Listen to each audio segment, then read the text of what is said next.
આખા ગામને દબાવે અને આખું ગામ જોઈ રે, એ શરમનો વિષય છે. એક બેનના ઘરની આગે આ બધું બંધ કરી દીધું અને કોઈ એને કઈ કે નહીં. મામલતદાર શું ન્યાય કરતો? આપડે હાથ ભાંગી ગયા છે?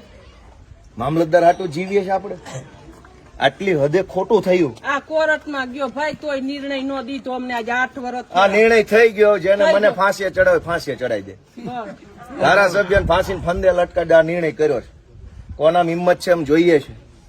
એક બેન આરે આવું વર્તન થાય, આ કઈ વ્યાજબી વાત છે? ભાઈ ફટાકિયા દિવાળી અહીંયા ફોડાવે. મારું કેવું ને, અહીંયા ફટાકિયા ફોડાવે પછી એમ કે હરગાવી નાખો, અંદર નાખો. જો કેતા જાય ધોઈડા જાય. હું તમને બધાને વિનંતી કરું છું કે થોડોક બેન ને સપોર્ટ કરજો.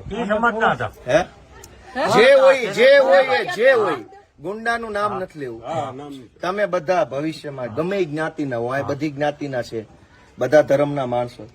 ખોટું થતું એને બોલવાની ફરજ તો બધા ધર્મમાં લખી છે કે નથી લખી? બધાના પોતપોતાના ધર્મ ગ્રંથોમાં છે કે નહીં? તો આ બેન ને બીજી વાર હતો, હું પાછો આવીશ. જો કોઈને બહુ મોટી હવા ભરાઈ ગઈ છે, ભાઈ ઘડીક નુરાભાઈ, કોઈને બહુ મોટું ભાજપની હવા ચડી ગઈ હોય, કિરીટ પટેલની હવા ચડી ગઈ, હું પાછો આવીશ અને એ દિવાલની જેસીબી નો એક ટલ્લો મારી દઈશું.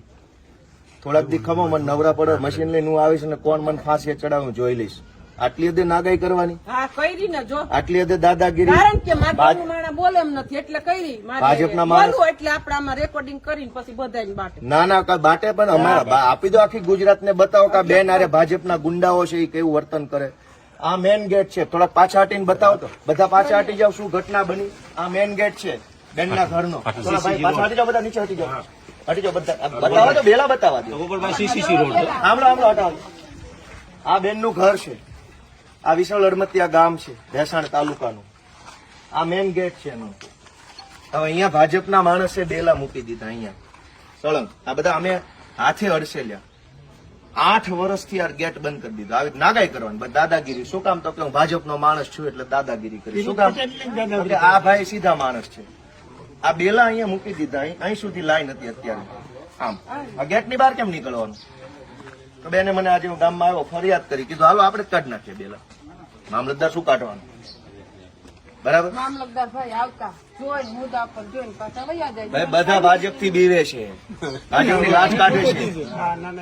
આજે અમે ભેસાણ તાલુકાના વિશાળ અડમતિયા ગામે આ બેનના ઘરનો ગેટ ખુલ્લો કર્યો છે.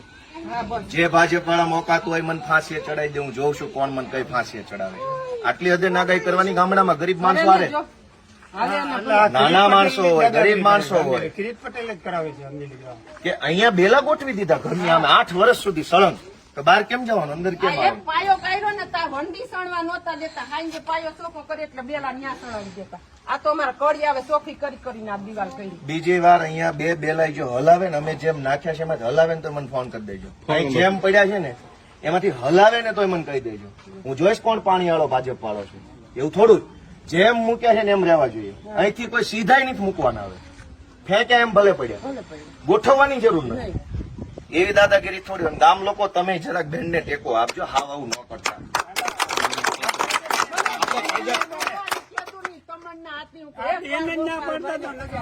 કાંઈ વાંધો નહીં. હવે હું બધાની રજા લઉં છું. ટેકો રાખજો જરા. બરાબર. હાલો.